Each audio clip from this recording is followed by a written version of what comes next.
Dragonheart Chronicles, Episode 1, The Sea's First Whisper.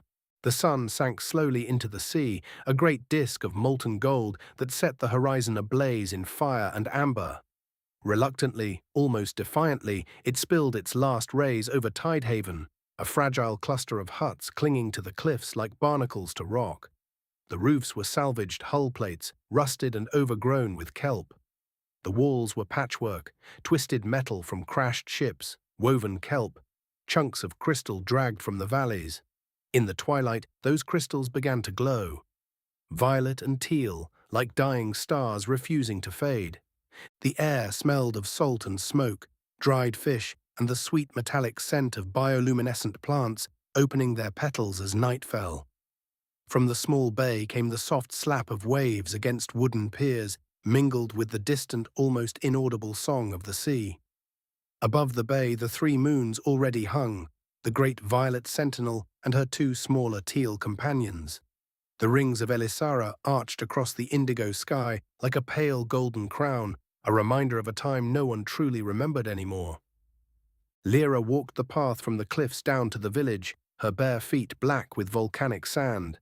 She was 12, small but wiry, built by years of hauling ropes and dragging nets. Her skin was browned by sun and salt, her hair a wild cascade of black waves tied back with a strip of leather from her mother's old cloak, the only thing she still had of Lira. She wore a rough fibre tunic and a leather vest that had once belonged to Ronan, too big but warm enough against the evenings.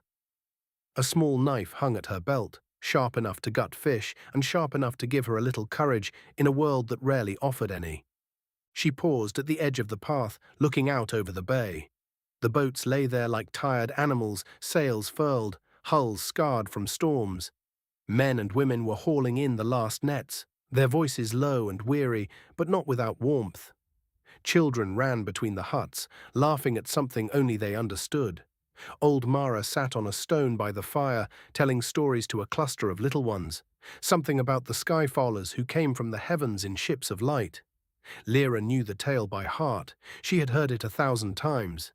Yet she still listened, because Mara's voice always sounded a little like her mother's. Elysara. The name struck like a thorn, as it always did. Lira pressed a hand to her chest, as if she could cover the wound. She remembered her mother's hands, strong yet gentle, cleaning fish with quick, graceful strokes. She remembered the songs, low, rolling melodies that sounded like the sea itself. Words in a tongue no one spoke anymore, but everyone still felt. She remembered how Lira braided her hair while telling her about the threads, invisible lines that once bound people and creatures together before the world broke. "They're still there," Lira had whispered one night when fever already held her in its grip. "You feel them sometimes, don't you? Like a song you can't hear, but you feel." Lira had nodded, too young to understand. Now, 6 years later, she sometimes felt it. A faint vibration in her chest, a whisper at the back of her mind, a dream too real to be only a dream. She shook her head, forced herself to keep walking. Ronan waited at their hut, a low structure of corrugated metal and stone with a small fire pit in front. He sat on a block of wood, a net in his lap, fingers working a tear that had been mended dozens of times before. His beard was streaked with grey, his eyes deep and tired. He looked up as she approached but said nothing. He didn't need to. His look said enough. "You're late." "I helped old Mara with her herbs," Lira said, sitting beside him. "She needed help grinding the new crystals." Ronan grunted. "She always needs help when it gets dark. She tells good stories. Stories don't fill bellies." But there was no real edge in his voice. It was habit, a shield he'd worn for years. Lira picked up a piece of net and began to help. Her fingers were quick, practiced. They worked in silence for a while, the fire crackling between them. The flames threw shadows across Ronan's face, deepening lines that hadn't been there when Elysara was alive. "Father? Do you remember how Mother always said the sea gives something back when it takes something away?" Ronan paused, fingers still above the knot. "Aye. Do you think she was right?" He looked at her, really looked, for the first time in days. "Sometimes, sometimes not." He sighed. "The sea took her, and gave us nothing back, Not yet. Lira swallowed. Maybe it's still waiting. Maybe it's waiting for me, she thought, but she didn't say it aloud. They worked until the sky was fully indigo and the moons hung high. Village fires burned everywhere, small lights against the dark. Voices drifted on the wind, laughter, a song, the clatter of plates. Lira felt a pang of loneliness, but also something warm. This was home. This was all she had. When the moons were high, she crawled into her bed, a pile of blankets on a frame of driftwood. Ronan still sat by the fire, staring into the flames. He said nothing when she murmured goodnight. He never said much, but as she closed her eyes, she heard him hum softly, an old song Elysara used to sing. It was the first softness she'd heard from him in months. Sleep came quickly, but not peacefully. The dream began as always, soft, rolling, like water sliding over her skin. She stood on the deck of the Sea Sparrow, but the boat was different, larger, brighter, made of light instead of wood. The sea was calm, a mirror of indigo and gold. Above her the moons hung like jewels, the rings like a crown. Then a vibration. The sea rippled, not from wind, but from something deeper. A song rose, not human. Melodic, low, urgent. Clicks and tones that resonated through her chest. She looked down. Shapes moved in the water, sleek, glowing, intelligent. They looked up at her, eyes like stars. A voice, not words, but feeling, whispered, "Come, we have waited so long." Then everything changed. The sea turned black. Waves rose like mountains, towering, white-crested like teeth. The boat pitched, cracked. She felt her father's hand, strong, desperate, holding her. "Lira!" His voice broke. The wave struck. She fell. Water filled her mouth, her lungs. Yet there was no panic, only a strange acceptance. And in the depths, light, cyan, magenta, warm, bodies encircled her, lifted her. The song swelled, carried her. She woke with a jolt, drenched in sweat, heart hammering like a trapped bird. Outside it was still dark, moons high. The fire had died to glowing embers. Ronan slept on his pallet across the hut, his breathing deep and regular. Lira sat up, arms around her knees. The dream didn't feel like a dream. It felt like a memory that hadn't happened yet. She crawled to the door, opened it quietly. The night air was cool, salty. Above her the sky blazed, rings, moons, stars scattered like crystals. From the bay came a soft, distant song, almost inaudible, but there. Lira pressed a hand to her chest. There it was again, that vibration, that whisper. Not words, but a promise. She went back to bed but didn't sleep again. She lay awake until the sky lightened, until the first birds called, until Ronan rose and grunted, "Up, girl, the sea doesn't wait." And as she pulled on her boots, she knew, today everything would change. The morning broke like a quiet blessing.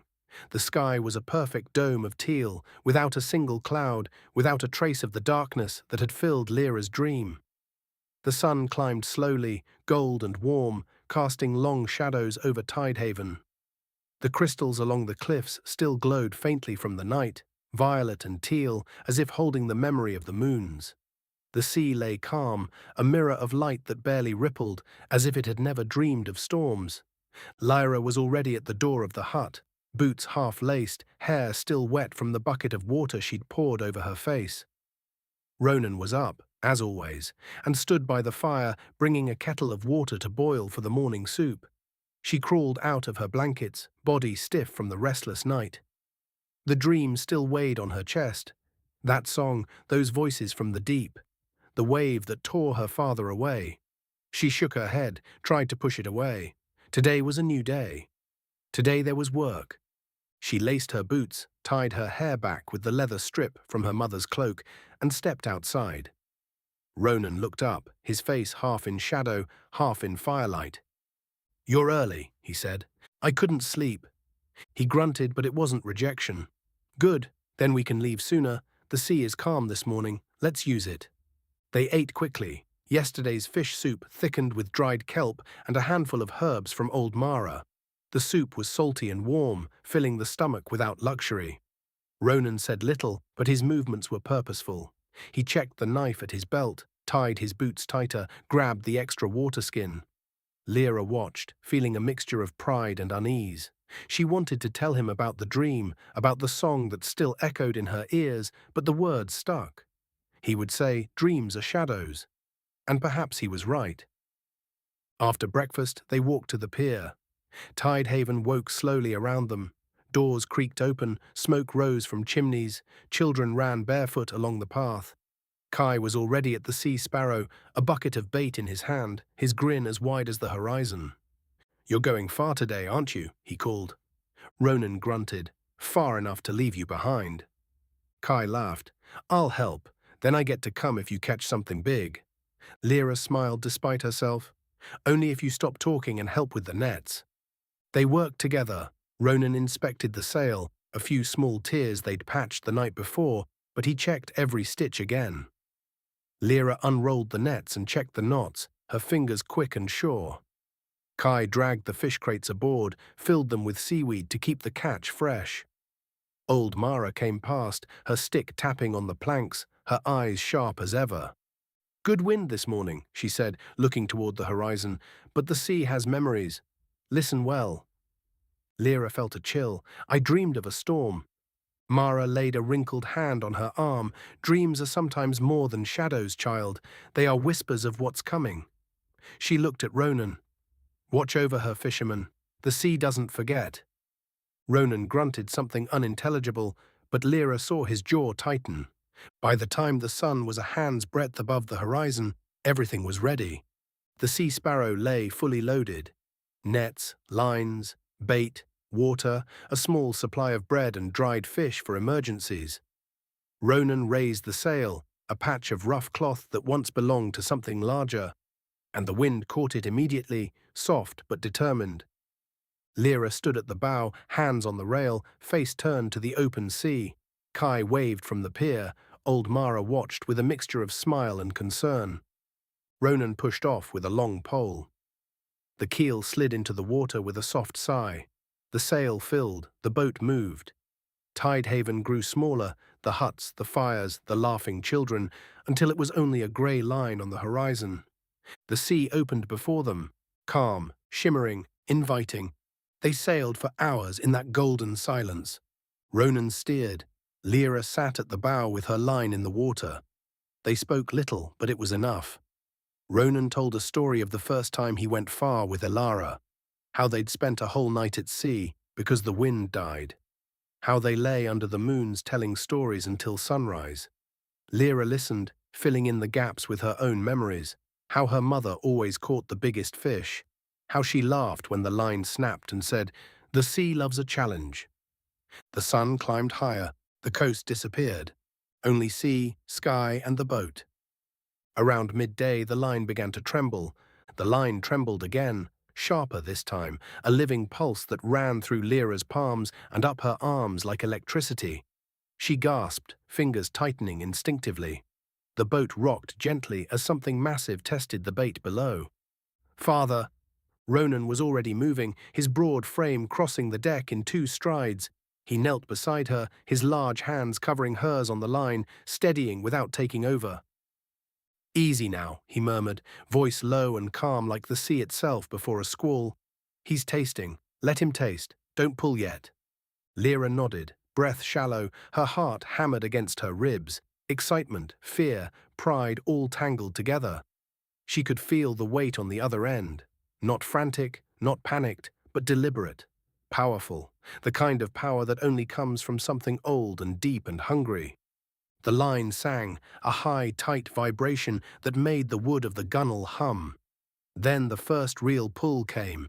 The boat lurched forward, sail slatting as the wind caught it unevenly. Lyra's arms burned instantly, the line bit into her palms like wire. "He's running," she cried. "Aye," Ronan said, a grin cracking his weathered face, the first real smile she'd seen in months. "And he's big. Hold tight, girl. Let him tire." They fought as one. Ronan guided her hands, when to pull, when to ease, when to let the line run through her fingers so the hook wouldn't tear free. Lyra's shoulders screamed, her back arched, sweat stung her eyes and mixed with salt spray, but she didn't let go. She couldn't. This was more than fish. This was proof. Proof she was strong enough. Proof her father saw her. Proof the sea could still give instead of only take. Minutes stretched into what felt like hours. The fish dove deep, pulling the sea sparrow in slow circles. Ronan adjusted the sail to keep tension without snapping the line. Lyra's legs braced against the deck, muscles quivering. She laughed through gritted teeth, wild, breathless laughter that surprised even her. He's fighting like he owns the whole ocean. Ronan chuckled, a deep rumble. He thinks he does, but he hasn't met you yet. The sun climbed higher. Sweat soaked Lyra's shirt, plastered her hair to her neck. Her hands were raw, blood mixing with salt, but the pain felt distant, almost sweet. Every time the fish slowed, they gained line. Every time it surged, they let it run. The boat rocked, spray flew, the sails snapped taut, then slack, then taut again. The world narrowed to the line, the fish, her father's steady breathing beside her, his shoulder brushing hers. And then, finally, the surface broke. A silver flash exploded from the deep. The fish launched itself skyward. Longer than Lira was tall, scales gleaming like polished chrome under the noon sun, tail whipping the air with a crack like thunder. It hung suspended for a heartbeat, water cascading from its flanks in silver sheets, then crashed back to the deck with a wet, resounding thud. The boat rocked violently. The creature thrashed, tail slamming wood, gills flaring crimson. "Now!" Ronan roared. He lunged forward, grabbing the line near the hook.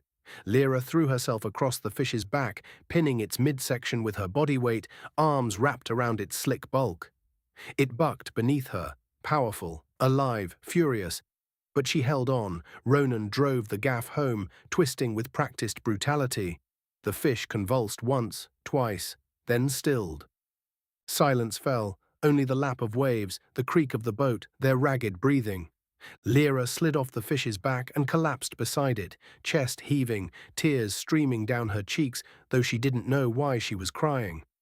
Ronan dropped to his knees next to her, one hand on the great silver flank, the other on her shoulder. "Look at him," he whispered. "Look at what we did." The fish was magnificent. Easily 5 feet long, its body thick with muscle, scales shimmering from silver to pale blue to gold in the shifting light. Its eye, huge liquid black, stared sightless at the sky. Lira reached out, touched one gleaming scale. It was cool, smooth, perfect. "We did it," she breathed. "We really did it." Ronan pulled her into a rough embrace, arms like iron bands, beard scratching her cheek. She buried her face against his chest and felt his heart hammering as hard as hers. For a long moment, neither spoke. The boat rocked gently beneath them. The sun poured gold over the deck, over the fish, over their joined forms. "I'm proud of you, girl," Ronan said at last, voice thick. "Proud as any father could be." Lira clung tighter. "I love you, father." He didn't answer in words. He didn't need to. His arms tightened instead. They stayed like that until their breathing steadied. Then Ronan stood, wiped his eyes with the back of his hand, cleared his throat. "Come on, let's clean him. He deserves that much dignity." They worked side by side, Lira with her mother's knife, Ronan with his heavier blade. Blood ran across the deck in bright rivulets, but it was good blood. Rich, life-giving. They spoke quietly as they cut. How much to salt, how much to smoke, how they'd share the liver with old Mara. She'll say it's good for the sight. How Kai would turn green with envy. The fish was so large they had to cut it in sections to fit the crates. Every slice revealed more beauty, layers of fat, deep red flesh, bones like ivory. The sun was past its zenith now. The wind had picked up, cooler, sharper. Ronan glanced west once or twice, frowning at the horizon, but the joy of the catch still held him. "Best day in years," he muttered. Lira nodded, smiling through salt and sweat. Best day ever. Neither of them noticed how the waves had begun to rise, slowly at first, then with more insistence. Neither noticed the thin black line on the western sky growing thicker, darker. Neither noticed the wind shifting, carrying the first faint smell of ozone and rain. They were too busy being happy, too busy being father and daughter, too busy remembering what it felt like to win something from the sea instead of only losing. The first real gust hit like a slap. The sail snapped taut. The boat heeled sharply. Ronan looked up, smile fading. Winds turning. Lira followed his gaze. The horizon was no longer clean. A wall of indigo rose in the west, clouds boiling, lightning flickering inside like trapped fireflies. Storm, Ronan said quietly. Lyra's stomach dropped. But it was clear all day. Aye. He was already moving, tying down the crates, securing the sail. The sea likes to surprise us. They worked fast, too fast. The wind strengthened with every heartbeat. Waves grew teeth. The boat began to pitch. "Get the nets in," Ronan shouted over the rising roar. Lira scrambled to obey, hands shaking now not from joy, but from fear. The first real wave hit the bow, green water over the rail, soaking her to the skin. "Father, hold on." The sky darkened to black. Lightning cracked, white, blinding. Thunder rolled through their bones.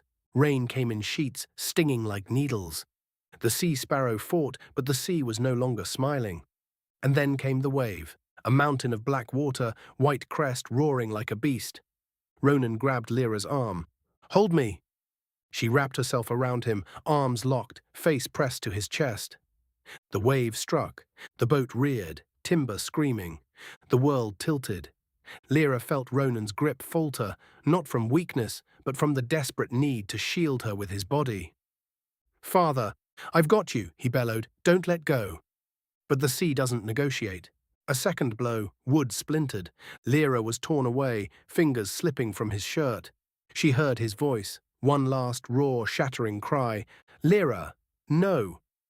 Water, everywhere water. It filled her mouth, her nose, her ears, a cold black embrace without end.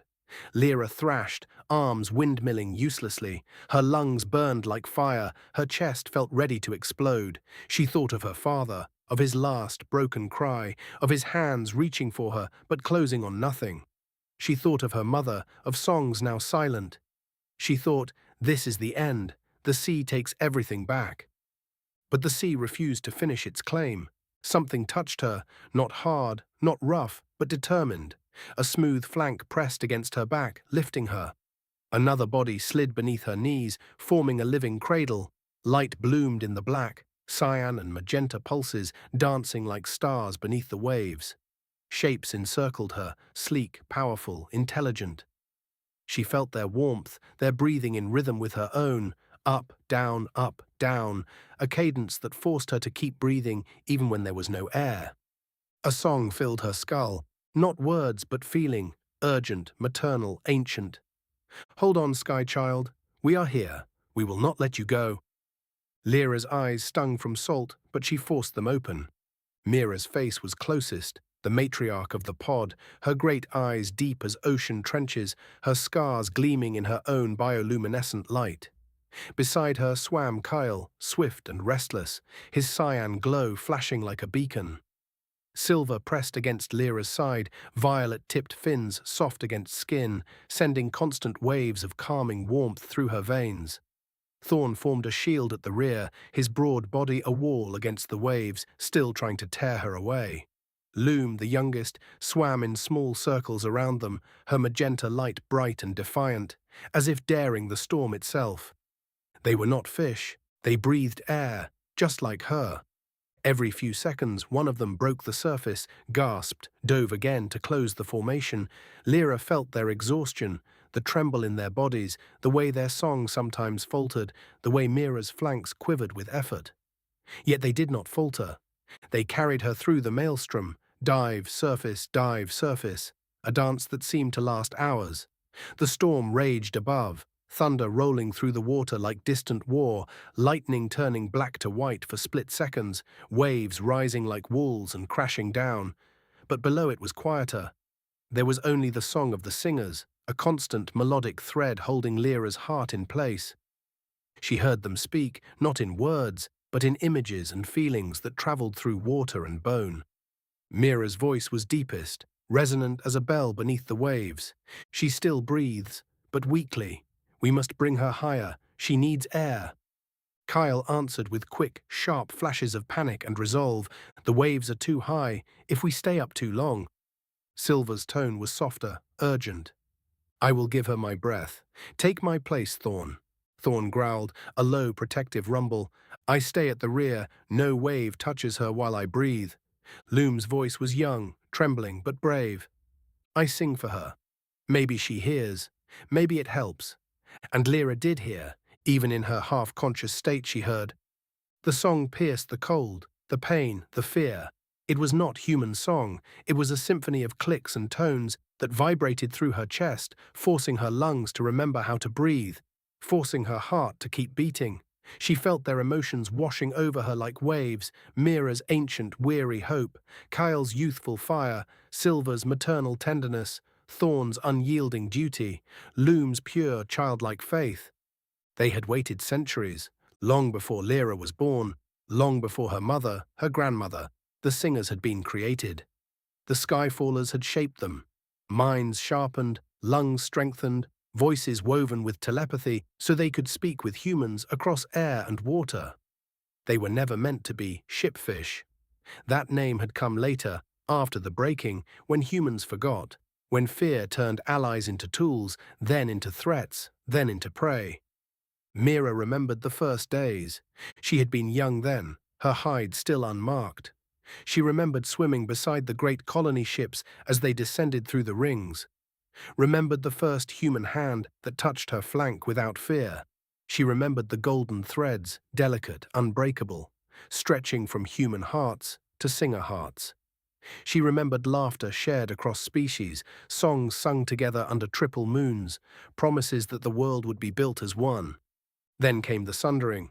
Solar flares, great wounds in the sky, tore through the colony's fragile technology. Communications failed. Power died. Fear rose like poison. Humans turned on anything they could not control. Nets were cast, not for fish, but for singers. Spears were sharpened. Threads were severed with blades of terror. Mira had lost her first calf in those days, taken by a net meant for food, not malice. She had sung her grief into the deep, and the deep had sung back rage. Some singers fled to the farthest trenches, some fought, most simply waited. They waited through generations. They waited while humans forgot the old tongue, forgot the threads, forgot even the name they once called themselves, kin. They waited while the world grew quiet, while the old ships rusted into ruins, while the moons watched and the rings turned overhead like silent witnesses. They waited for a child who would hear. Now that child was here, small, broken, drowning, and they would not let her go. They carried her mile after mile. Every time Lyra's strength failed, Silver pressed closer, sharing her own breath in tiny bubbles against the girl's lips. Every time a wave tried to tear her free, Thorn surged forward, his body a living breakwater. Kale scouted ahead, finding paths through the worst of the turbulence. Loom sang, high, clear, fearless, keeping Lyra's heart awake. Mira led, her song the anchor, steady and ancient. Hours passed, or perhaps days. Time dissolved in the deep. Then sand, black sand beneath their fins, the shore of the Forbidden Isle. Mira gave the final push. They lifted Lira into the shallows until her chest cleared the water. She coughed, raw, tearing coughs that brought up seawater and bile. She rolled onto her back, stared at the sky. The storm had quieted. Dawn was coming, a weak, watery light through thinning clouds. The moons had set. The rings remained, a pale arc of memory. The singers lingered a moment longer. Their bodies still circled her, their glow dim from exhaustion. Mira pressed her head to Lyra's chest one last time. A final image bloomed, a cave higher on the cliff, light pulsing inside. Go, find, live.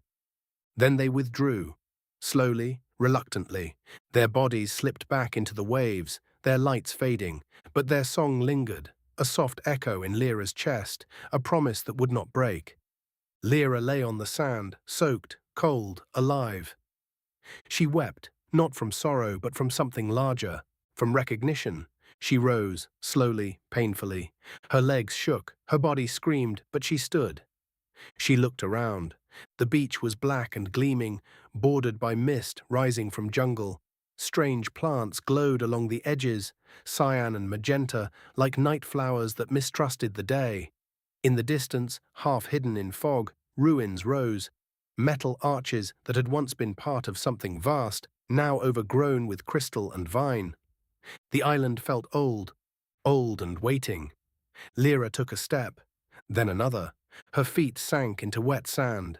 She walked, slowly, limping, away from the beach, into the mist, into the jungle, following the whisper in her chest. The cave found her almost by accident. She tripped over a root, fell to her knees, looked up, and there it was, a dark mouth in the cliff, framed by bioluminescent moss that glowed violet and teal. Inside, light pulsed, not bright, but warm, inviting, like a hearth in a home she had never known. She crawled inside. The air was cooler, cleaner. Walls gleamed with crystal veins that breathed light. Plants climbed the stone, leaves lighting up as she passed, cyan and magenta veins opening like small hands in welcome. Deeper in, the warmth grew, not hot, but alive. And then she saw it. The egg. It rested in a nest of soft moss and crystal shards, larger than her head, almost as large as her torso, its shell a masterpiece of emerald veins, threaded with warm gold, as if forged from the planet's own heart. It pulsed, slow, rhythmic, like a heart that had not yet learned it was alive. A gentle glow emanated from within, not blinding but deep, casting dancing shadows on the walls that seemed to breathe with it. Lira stared, breath caught in her throat. She knew, without knowing how, that it was alive. She knew it waited for her. She crawled closer, knees sinking into glowing moss. Her hand trembled as she reached out. She hesitated, one heartbeat, afraid touch would shatter it, afraid it was illusion, afraid of what it would mean if it was real. Her fingertips brushed the shell, warmth surged through her, living, electric, like a second breath filling her lungs. The shell quivered under her palm, a faint vibration that traveled up her arm, into her chest, into her whole body. A crack appeared, thin at first, a line of light branching like a river. Then another, then another. The light swelled, gold and cyan, warm and cool at once, like sunrise and moonrise in one. Lira did not pull away. She could not. She felt it, an awakening presence that knew her before she knew it. The cracks spread like roots through soil. The egg trembled harder. A soft cracking sound, like ice breaking on a frozen lake.